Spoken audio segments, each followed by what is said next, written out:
Seguimos en el living, tenemos el gusto de recibir a Fernando López Laje. Estaremos hablando, bueno, de algunos encuentros sobre arte que se van a estar desarrollando dentro de bien poquito en Alfa y Beta, pero también vamos a hacer un recorrido de su vida, de su carrera, intentar también comprender cuál es su visión sobre el arte contemporáneo. Gracias por acompañarnos.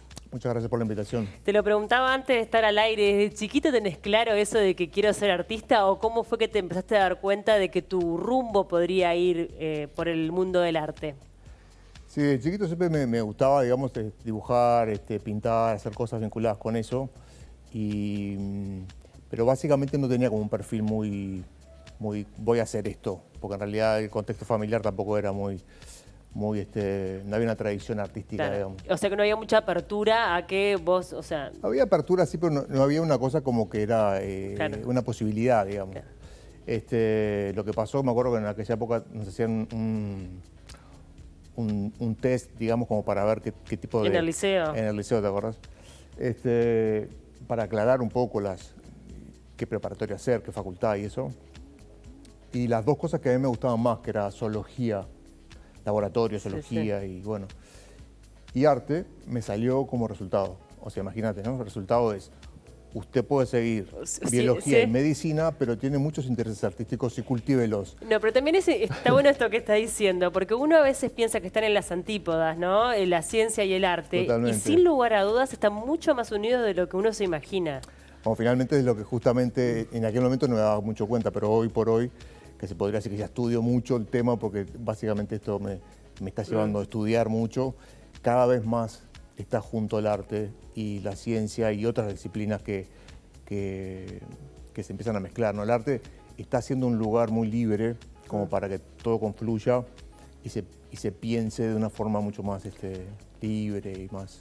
Pero ahora cuando te visualizás niño, eras un niño, ¿le viste la típica que o pasa dibujando horas, o le gusta lo performático, o le gusta el cine? ¿Cómo eras? No, era un niño que sí, me gustaba dibujar, tenía algunas referencias así como que me gustaban, no sé, tener traipenes, tener colores y usar, y a veces me compraba cosas como para hacer pero nunca digo como una cosa así muy... Claro, no eras el típico, viste, que No a veces era típico. hay uno en la clase que se dibuja como los dioses y es un niño que es como... No, dibujaba. despegado. Me acuerdo que había situaciones en las cuales mis dibujos eran como medios protagónicos. Ah, bien.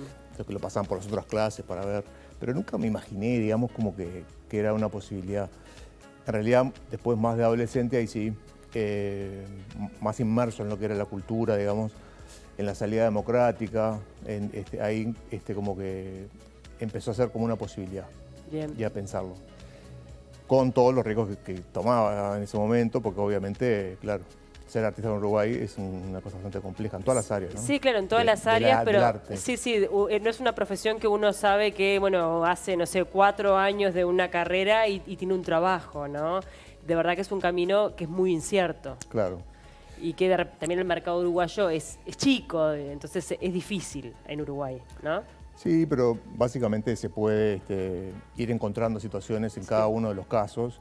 Y bueno, finalmente se está logrando de a poco, ¿no? Profesionalizar el trabajo del artista, verlo desde un lugar menos romántico, menos esa tradición que hay como el artista vinculado con lo bohemio, ¿no? Que es como un poco también, no sé, molesta para algunos, porque claro, te colocaron en un lugar que claro, no es muy profesional, ¿no? No tiene mucho que ver con el trabajo. Totalmente. Tiene más que ver con no sé, con estar en un altillo y pensando y pintando y expresándote. Y no es necesariamente eso, aunque eso obviamente es parte, no lo del altillo, sino lo de expresarse. Pero somos seres pensantes. Sí, sí, claro. Somos seres que tenemos estrategias de desarrollo de una carrera y de cómo hacer una obra y en qué lugar, cada vez es más complejo. El tema de si te invitan a un museo o a una galería o a un centro cultural, todo va a depender de las características y los presupuestos, obviamente, que se desarrollen que ayuden a desarrollar las propuestas, ¿no? Ahora, dijiste algo ahí como medio al pasar, pero que me parece que es importante, y es que vos perteneciste a esta generación post-dictadura, ¿no? En donde, bueno, se vivió también como una efervescencia a nivel artístico. Total. Que se vio en lo musical, claramente, y me imagino que también en el resto de las expresiones del arte.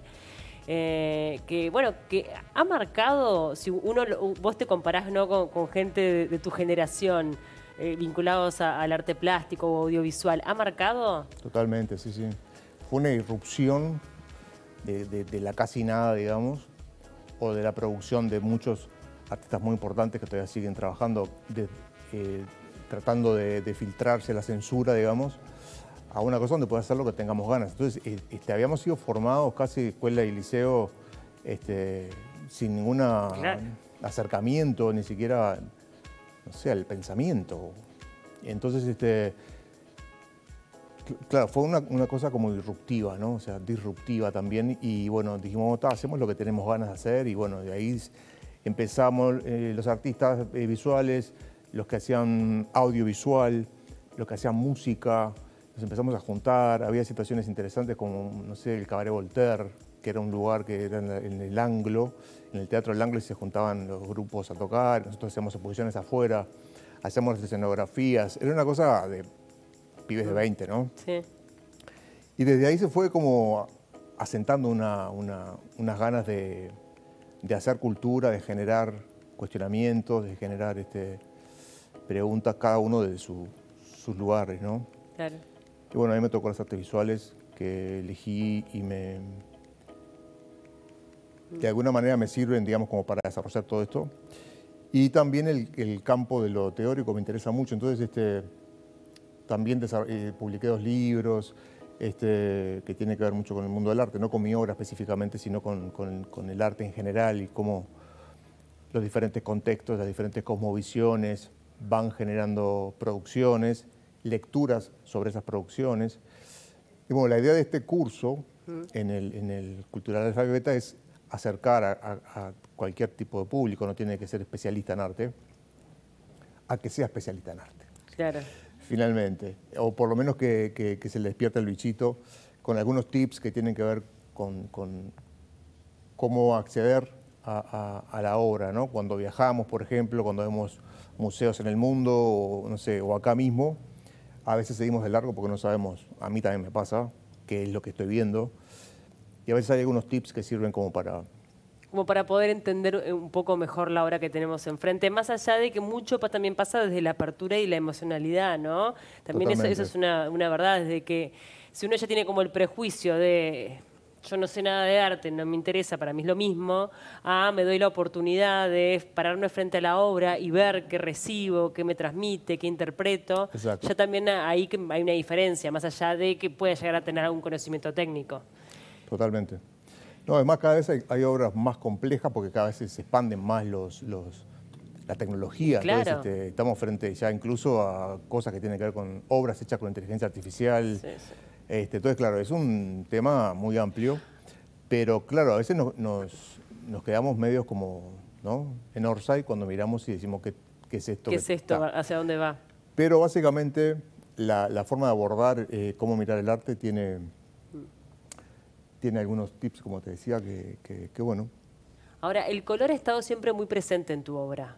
Sí. Es algo que te ha acompañado casi desde el principio de tu carrera y que lo has mantenido. Más allá de que, bueno, uno como artista, imagino que va evolucionando, tiene diferentes influencias, tiene diferentes momentos de su vida, ¿no? Diferentes madureces, yo qué sé. ¿Por qué el color? Bueno, el color fue en aquel momento que te contaba, cuando teníamos 20 y pocos y salíamos ahí, como una forma de generar justamente un quiebre importante con lo que venía haciendo la tradicional paleta uruguaya, que estaba muy asociada con la Escuela Torres García, con la grisalla, con Montevideo Gris. Entonces, cuando arrancamos, empezamos a usar el color de una forma como irrestricta. Como así. Un acto de rebeldía. Claro, y bueno, la idea surge ahí como, casi se transforma en una herramienta política, digamos, ¿no? Como para mostrar justamente ese quiebre que tenía que ver con un determinado tiempo y una forma de ver el mundo que tiene un color que no necesariamente está vinculado con la alegría, ¿no? Porque mucha gente confunde el color con la alegría. Es un color que justamente no toma en cuenta, digamos, la tradición de lo que serían las teorías de los colores clásicas. Es como más irrestricto, digamos. Bien. Por eso me interesa mucho el color. Bueno, Mi primer libro fue El color Pharmakon. La idea de Pharmakon tiene que ver un poco con eso en las obras, ¿no? Del color es lo que cura o lo que puede envenenar, el fármaco, ¿no? Las dos cosas. Y el color también. Hay mucha gente que piensa que, bueno, que está pasado de color, hay gente que piensa que, bueno, no tenés más color. Claro. Y es un tema que siempre está asociado con el gusto también, ¿no? El buen gusto o el mal gusto, que, bueno, también es una discusión eterna, ¿no? Sí, sí. Ahora, cuando uno trabaja en el mundo del arte, vos recién lo mencionabas al principio de la entrevista, decías, nosotros somos personas que trabajamos, que nos planteamos, que tenemos estrategia, que desarrollamos una carrera. ¿Qué tanto hay justamente de eso? De me paro frente a lo que va a ser mi obra y la trabajo y pruebo y error y pruebo y error. ¿Y qué tanto hay de inspiración, de momento, de me surgió esto y es perfecto así? Ok. Yo te puedo decir lo que yo pienso. En realidad todo el mundo puede pensar cosas distintas. Hay gente que cree en la inspiración, hay gente que cree en el trabajo, hay gente que cree en las musas, hay gente que cree, no sé, en algo que son como canales mediúmicos de algo. Todo para mí es válido. Lo que a mí me pasa tiene que ver específicamente con el trabajo y con el mundo de las ideas.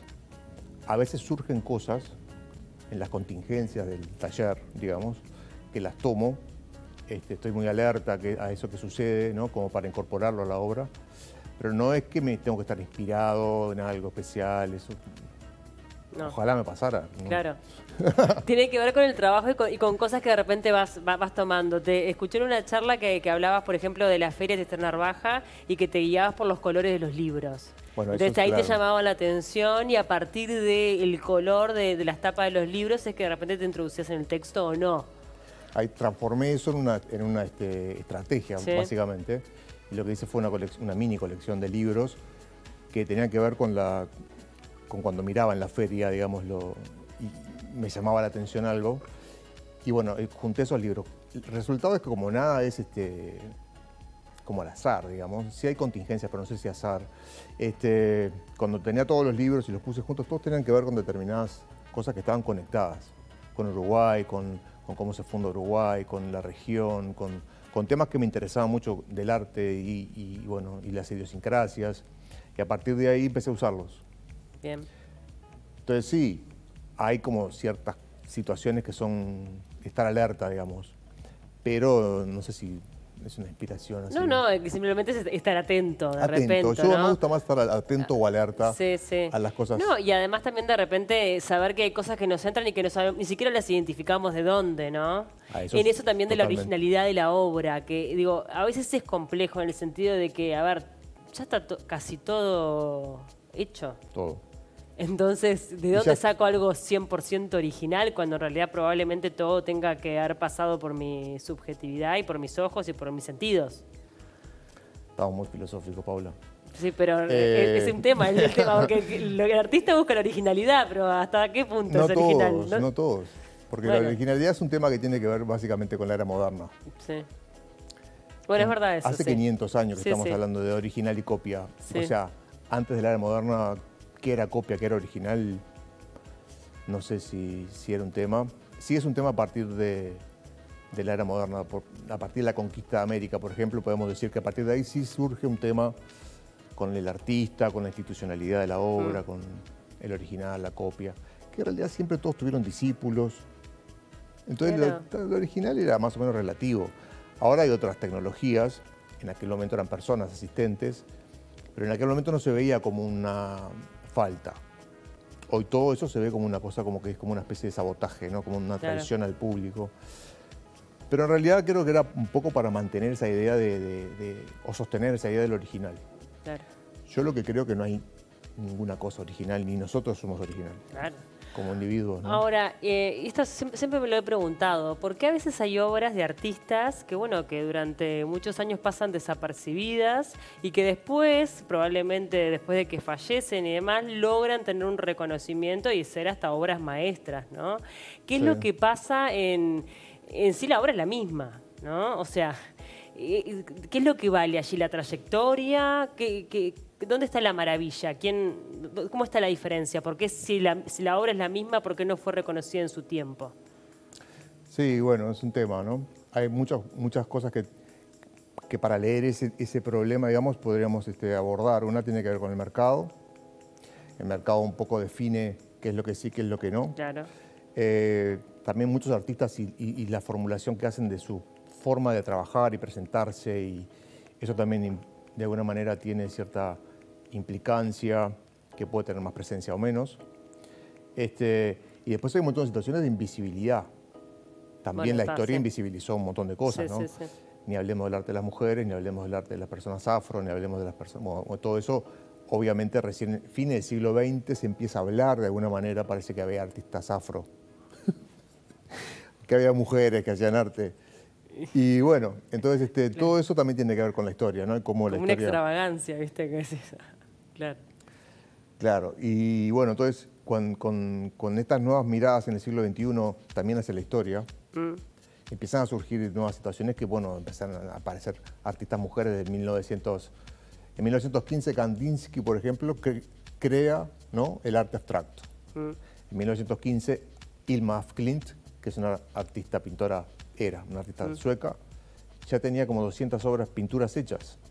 ¿Por qué no fue ella la fundadora? Fue Kandinsky. Bueno, hoy ya eso cambió, porque Ilma af Klint ya puso en el Guggenheim, ya es una artista mucho más reconocida, pero generó un cimbronazo en la historia del arte del siglo XX, que ya no es Kandinsky el fundador del abstracto. Claro. Ya queda como, bueno, tenemos otro antecedente. Sí, también es como necesario como para ordenar, ¿viste? La típica que uno a lo largo de la historia necesita como protagonistas, nombres e ir ordenando un poco la cosa, entonces de repente se atribuyen cosas que no eran tan así, capaz, y que probablemente sea todo bastante más compartido, como la vida misma. Exacto. Ahora, cuando hablamos del arte contemporáneo, ¿qué tan importante es conocer lo que pasó antes para poder desarrollarlo, ¿no? Desde un lugar al menos respetuoso o genuino? Exacto, es muy importante porque el arte contemporáneo justamente lo que hace es ser cuestionador del arte. Entonces, ¿de qué arte, no? Bueno, de todo el que fue. Claro. Entonces cuestiona el arte, cuestiona premisas que tienen que ver con lo original, con la copia, con bueno, infinitas situaciones, ¿no? Géneros, disciplinas, hasta dónde la obra sigue siendo bidimensional, porque tradicionalmente el arte es una escultura o una pintura. En los 60 se expande, digamos, y se incluye la performance, la fotografía, un montón de otras disciplinas que llegan al mismo nivel, digamos, de categoría. Y eso genera un cimbronazo nuevo que también tiene que ver con infinitas otras cosas que incluyen también el mercado. Porque digo, el mercado sigue vendiendo pintura, sigue vendiendo escultura, pero también empezó a vender fotografía a millones de dólares, empezó a vender performances a millones de dólares, no millones, cientos de miles de dólares. Y vos decís, bueno, cuando hay una performance para vender, ¿qué compran? Porque la persona no la pueden comprar. Sí, no, es tremendo. Sí, compran un guión. Claro, y ahora también hay imágenes digitales que se venden. Los NFT, ¿sí? Eso, sí. Que se han vendido a millones de dólares también. Es impresionante, que vos decís, pero... Increíble. Sí. Está el monito, el monito aburrido. Eso. Ese que la gente lo compra, la gente muy rica lo compra para ponerlo en la foto de perfil de WhatsApp o de Instagram. Pero tiene que ver entonces con prestigio. El arte siempre está de la mano con yo accedo a determinadas obras, es porque tengo determinado poder adquisitivo y me posiciono desde un lugar. Porque en realidad... Hay de todo. Hay gente que compra un monito aburrido, eso para ponerse en su perfil de WhatsApp, a $250.000, para decir, tengo 250.000, bla, bla, bla. Claro. Pero hay gente que no, que por suerte hizo una colección muy importante. En Uruguay hay colecciones muy importantes. Una, para mí, la más importante de arte contemporáneo es la colección Engelmann Ost, que desde hace 50 años están coleccionando obras de artistas uruguayos vivos. Y vos ves ahí, cuando ves la colección, un cuerpo de obra que tiene un sentido, ¿no? Toda esa producción simbólica. Y por eso te digo, hay como varias posibilidades, ¿no? No siempre el prestigio de mostrar lo que tenemos, ¿no? Es más, hay coleccionistas muy importantes que no eran ricos. ¿Y que no fueron ricos? Que fueron trabajadores que se fueron Bueno, hay un matrimonio estadounidense que creo que era taxista y ella trabajaba en una biblioteca o viceversa. Y iban comprando con los sueldos de uno obra del minimalismo que en el momento nadie sabía ni lo que era el minimalismo y nadie lo quería ni ver. Y hoy tienen una fortuna, bailate. Claro. Sí, porque también está todo el negocio, ¿no? Al lado No, y del además arte, sabemos qué es el minimalismo, porque si no hubiéramos tenido esa persona que juntó todo eso. Claro. Es bien interesante eso que me estás contando porque, bueno, de repente también ahí es como la obra interactúa con el público o con quien lo compra, ¿no? A partir de allí también es con lo que se le da el valor. Totalmente. ¿No? Yo creo que el valor de tener obra en la casa, por ejemplo, tiene que ver con convivir con la obra. Bien. Bueno, hablemos un poco de estos encuentros donde van a poder hablar más profundamente de todo lo que más o menos charlamos acá y hacer todas las preguntas que se les le ocurran, porque la idea es que sea bien interactivo, que haya un intercambio. Es interactivo, hay intercambio, hay presentación de imágenes, hay pequeños videos. La idea es hacer un muestrario, digamos, en el cine de esto, obviamente, y ir explicando y contextualizando para poder estar de acuerdo, en desacuerdo, lo que sea, pero saber por qué. Claro, y también como para tener esos tips que nos permitan, bueno, entender una obra o al menos ponerla en el lugar que corresponde. Exacto, me ¿no? guste o no. 13 de abril, 20 de abril, 27 de abril y 4 de mayo son las fechas. Las entradas están a la venta en Live Cinemas, en Boletería del Cine y en el Complejo Cultural Alfaibeta, que es precioso. Sí. Lo pueden encontrar allí. Y bueno, ¿y a qué horas que van a ser los encuentros? De 18:30 a 20:30. De 18:30 a 20:30, así que todas las personas que estén interesadas pueden ya comprar la entrada. Voy a reiterar las fechas: 13, 20 y 27 de abril y el 4 de mayo. Estos 4 encuentros que no tienen por qué ir a los 4. Uno puede ir al que quiera, ¿no? ¿O sería necesario que vaya a los 4? Que vayan a los 4. Mejor que vaya a los 4. Muchas gracias por acompañarnos. Fue un gusto recibirte. Gracias a ustedes. Gracias.